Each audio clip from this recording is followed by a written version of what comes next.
Nanawagan po ko sa ating viewers and followers, lalo na dyan sa mga nasa ibang bansa na nakapagsimula na ika nga, kumbaga. Dahil sa kinulang talaga ako ng financial para maisakatuparan ito. Kaya sana sa may mga gininto ang puso dyan, nanawagan po ako kung gusto nyo tumulong. Ilalagay ko po yung aking GCash number sa monitor screen. Yan, banggitin ko na. 0945-4860-297. Maaari nyo po akong tulungan sa pamamagitan ng GCash na aking nabanggit dyan sa ating screen. At yung gusto naman magpadala, maaari nyo din po akong kontakin sa aking messenger, Dindo Boy na Swerte. Ayan. So, ang tanong, magkano yung kakailanganin kong pera para makarating yung tubig sa dakong Kapatagan? 10,000 na lang. May awa ang Diyos ay makakarating na yung ating tubig sa ating munting sakan. Sa video na ito mga ka-dreamers, andito na tayo sa proseso ng recropping ng ating bukal. Ayan, sa pangunguna ng aking bayaw, dahan-dahan na pong kinakamadahan ng bato yung ating bukal para sa recropping process.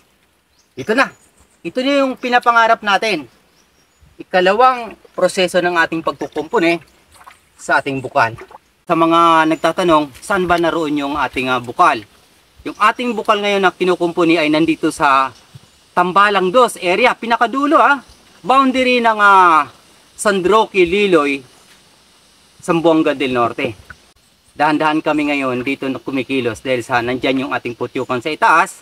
Tapos sa likuran ng aking cameraman, andyan yung pinaka malaking puno ng baliti. Nirerespeto po natin yung mga nilalang na hindi natin nakikita ng hayagan. Ginagalang natin. Kaya ganito yung pagkilos sa amin dito, marahan, para wala na mga masaktan ng mga nilalang na hindi natin nakikita. Ika nga. So sana parehas tayo mga sangnilikha ng Diyos na nakikita ng hayagan at di nakikita ng hayagan ay magkakasundo. At ito na. Ito yung pinakamaganda rito dahil sa managana yung ating sakahan sa hinaharap. At shoutout sa aking bayaw, kung gusto niyo pagpagawa ng puso at magpa-install ng ganitong klaseng bukal, ayan, lalagay ko sa screen yung kanyang pangalan, Jojo Garayan. Lalagay ko sa screen monitor yung kanyang contact number at yung kanyang helper.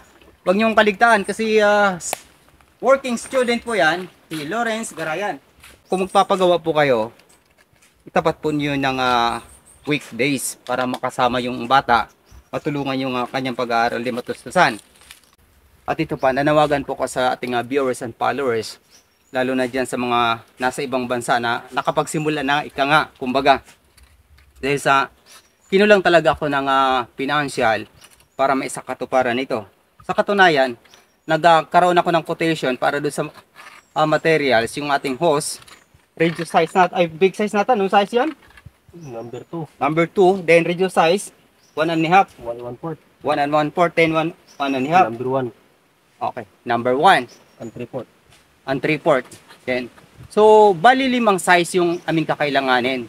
Kasi plano po talaga dito para dadalo yung tubig sa buong ilang hektarya nito. Halos 9 hectares papuntang Kapatagan ay magkakaroon po tayo ng tangke.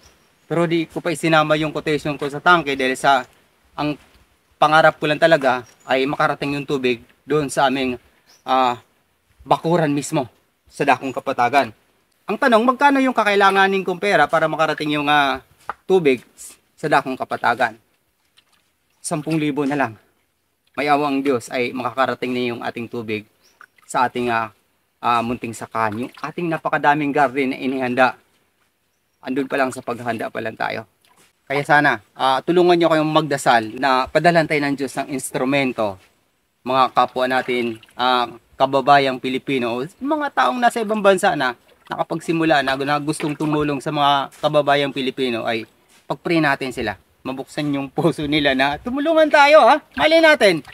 So di na ako nahiya kasi kailangan ko talaga yung tulong ninyo at saka suporta para may sakatuparan yung aming water supply makarating sa dakong kapatagan. So ito na mga ka-dreamers, yung ating bukal na pangyari na din sa wakas. Tinatayang nasa 1 liter, mapupuno niya within 10 seconds. Yan, ganun kalakas yung ating tubig sa hinarap. So kaya niya punuin yung ating 1/2 na hose. Mabilis na yun, sobrang lakas na yun. Kahit na di na tayo gagamit ng sprinkler bulb para pag-spray doon sa dakong kapatagan. Hindi lang yun, kasi meron tayong radio size na gagamitin dito. Sabi ko nga, anong size yun? Number 1/4. 1 1/4, then sunod 1 1/2. 1 1/2. Number 1. Number 1, tapos 3/4. 3/4, then 1/2 na. 1/2. Ayan, 5 size po yung kakailanganin nating hose para managana yung ating dakong kapatagan. Yan. Huwag niyo po kaligtaan, gumawa nitong ating bukal, yung aking bayaw, si Jojo Garayan. Kapag gusto niyo magpagawa ng ganitong mga bukal or puso, maaari niyo po siyang kontakin sa 0926-370-6120. ayan. So, shoutout din po sa mga estudyante yung kanyang pamangkin. Talagang Saturday ngayon, so naghanap po sila ng alternative way para magkaroon ng source income. Pero tulong muna to sa akin kasi wala pa akong pambayad. So, ayan, si Lawrence, tularan nyo po yung mga estudyante dyan. Shoutout po sa mga ating mga estudyante na umaasa lang sa mga magulang. Huwag ganun. Maghanap po kayo ng paraan para kumita din, makatulong sa ating mga magulang, magkaroon kayo ng mga baon pagdating ng Lunes.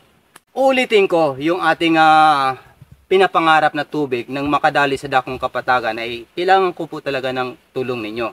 Kaya sa ating viewers and followers, na sana tulungan po ako. Kung gusto ninyo magpadala ng through GCash, ang aking GCash number ay 0945-48-60297. Yan. So, sa mga ibang way na gusto magpadala, ay maaari nyo po akong kontakin sa aking messenger. Ang aking kabuuang pangalan, Dindo Makadaya Buena Suerte. Aking initial name para dun sa aking mga identification number. Maaring gagamitin ko dun sa pag-claim ng inyong mga tulong sakaling mayroon. Ipanalangin natin. Tulungan nyo ako manalangin na padalhan tayo ng Diyos ng mga taong makatulong sa atin ng mapagtagumpayan natin, maganap na. Dahil sa kinulang talaga ako ngayon, kaya hindi ko masasabing nagmamakaawa ako sa inyo, pero naway tulungan nyo po ako. Kasi ang tubig po talaga yung pangunahing pangangailangan nating tao. Pati mga hayop. Bago tayo dapat magsimula sa ating mga pag-cultivate ng ating mga sakahan, unahin natin yung tubig, yung source of water. Kasi number 1 po yung pangangailangan ng tao ay tubig. Kaya tayo ngayon, mapalad tayo, meron tayong bukal. At meron pa tayong tawag nito, yung putyukan. So, area na to, ang level nitong bukal na to ay within the perimeter area, nasa 15 dipa lang yung puno ng ating balete. Yun. Sa mga Kristiyano, Katoliko, alam ko, nababasa ninyo rin, bakit ba ako naniniwala sa mga ganon? Yung mga nilalang na nakikita ng hayagan at di natin nakikita ng hayagan tayong mga sangnilikha, mga tao. So, nasa Biblia po yan. Kaya irespeto po natin. Kanina binanggit ko yung mga nilalang na hindi natin nakikita, igagalang natin ng lubos. Kinilabutan ako kanina doon. So, dito sa area namin, area nito ng aming mga ninuno hanggang ngayon sa aming angkan ay buong puso po yung paggalang namin. Sa mga naniwala at hindi naniwala, kayo na humusga. Basta kami, ako, naranasan ko bilang Katoliko na binyagan, ay nasa Biblia po yan. Sa ating mga viewers and followers, kailangan ko po ng 10,000 bago makarating yung ating tubig sa dakong kapatagan. Naway managana po yung aming munting sakahan sa magkabilaang pamilya. So sa right side, meron kami inihanda para sa pinsan ko, tapos sa aking tiyuhin, at doon sa aming lupain ay isang post na malaki. So pagdating sa dakong kapatagan ay doon na magkabahabahagi. Ika nga, managana yung kapatagan muli. Kaya, suportahan niyo po yung aking videos, share po natin, comment po kayo sa aking mga videos, mga susunod pa. Sa mga viewers and followers natin na mayroong nalalamang mga kababayan natin na gustong tumulong, maaari niyo pong i-share yung aking videos na nga sakaling maambunan tayo. Baka hindi lang ambon, baka maulanan pa tayo ng mga blessings. Kaya kung baguhan pa kayo sa aking YouTube channel, Dreams Visions TV, maaari niyo po akong tulungan sa pamamagitan ng inyong pag-follow at pag-subscribe. At sa hinaharap, sa aking mga pangitaing panaginip ayon sa Biblia, mga tanda at kababalaghan bago ang dakilang araw ng Panginoong Hesukristo. Hanggang sa muli, maraming salamat sa pakikinig at pag-subscribe.